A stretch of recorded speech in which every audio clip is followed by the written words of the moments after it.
SSC 2025-এর গুরুত্বপূর্ণ update. যেহেতু এই মে মাসের 31 তারিখের মধ্যেই সুপ্রিম কোর্ট যেটা জানিয়েছে, মে মাসের 31 তারিখের মধ্যেই নতুন নোটিশ কিন্তু বের করতে হবে ফ্রেশ রিক্রুটমেন্টের, এবং ডিসেম্বরের মধ্যেই কিন্তু রিক্রুটমেন্ট প্রসেস শেষ করতে হবে।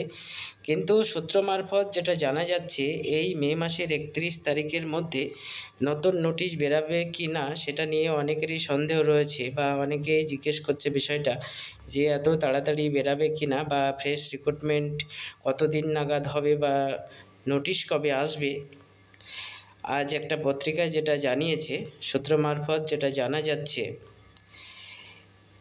নতুন রিক্রুটমেন্টের যে নোটিশ সেটা আসার আগে বিস্তারিত সিট অর্থাৎ মোট শূন্যপদ যেটা এসএসসিকে পাঠায় শিক্ষা দপ্তর, কিন্তু এখনও পর্যন্ত এসএসসিকে কিন্তু কোনো শূন্যপদের হিসেব কিন্তু পাঠায়নি শিক্ষা দপ্তর থেকে। এবং আরেকটা যেটা মেন সমস্যা, ওবিসি ক্যাটাগরি নিয়ে, ওবিসি রিজার্ভেশন নিয়ে 2010 সালের পর যারা নতুন ওবিসি হয়েছে তাদের ওবিসি কিন্তু বাদ যাওয়ার কথা বা বাতিল করা হয়েছে হাইকোর্টে। অর্থাৎ এই শূন্যপদের যে সিট রিজার্ভেশন ওবিসিদের জন্য, সেটা নিয়েও কিন্তু একটা জটিলতা রয়েছে।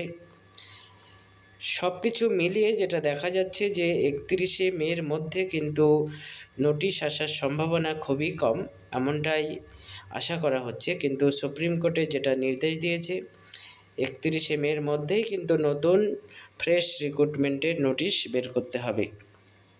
আপনারা ভিডিওটি দেখুন এবং সকলের মধ্যে শেয়ার করে দিন।